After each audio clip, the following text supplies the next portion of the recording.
Month 3 is when most new nurse managers relax a little bit. You're not drowning anymore. You're also not in survival mode, and that's exactly when things start to go wrong. Because the biggest mistakes you can make in your first 90 days don't happen right up front. They happen right here. My name is Jared. I'm a nurse. I've been in leadership roles for more than half my career, and today I'm going to help you avoid those mistakes, starting with the first one. If you've been following my content, you've been spending a lot of time in your first 60 days learning and absorbing information. The mistake is maintaining that passive posture for too long. Your third month is when you start to transition from a learning first mindset to a proactive one. It's time to start doing stuff. Not big overhauls necessarily, just small experiments. By now, you should have an idea of 1 to 3 pain points with simple fixes.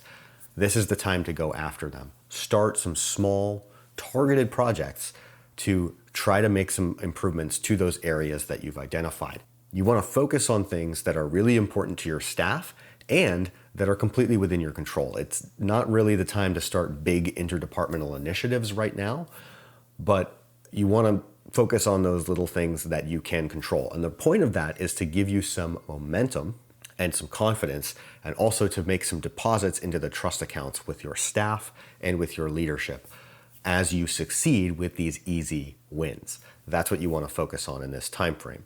Speaking of being proactive, there's another area that new leaders tend to neglect in this transition phase. And that's thinking that communication is just going to happen. By month 3, you're starting to get more settled into your role and starting to get busy. You're almost in the full swing of your responsibilities now, and it's easy to get sucked into the vortex of managerial firefighting. As all that stuff ramps up, communication with your team can start to slip if you're not intentional about it. So the antidote is to set up a repeatable and proactive system of communication with your team. The flow of updates and changes is never going to stop as a manager. So you need a systematic, repeatable cadence of communication that's both synchronous, so face-to-face together in a room, and asynchronous communication with your team. Think about what kinds of information you're dealing with on a daily basis, weekly, monthly, even quarterly, and consider the kinds of content that you need to share. What formats make sense? How do you need to deliver that to everybody so that they get it? And most importantly, the repetition. How often do you need to get information in front of people for it to arrive timely and so that it's fresh and doesn't pile up into a bottleneck of updates? Now, don't overthink this either.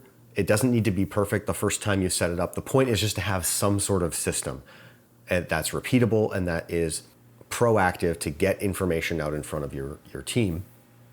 And you can refine it as you go, as you see what works and what doesn't, and you get feedback from the team. If instead you try to just manage the information and the communication as it arrives to you, you're just asking to be overwhelmed and for your team to be confused. So don't do that. Be intentional.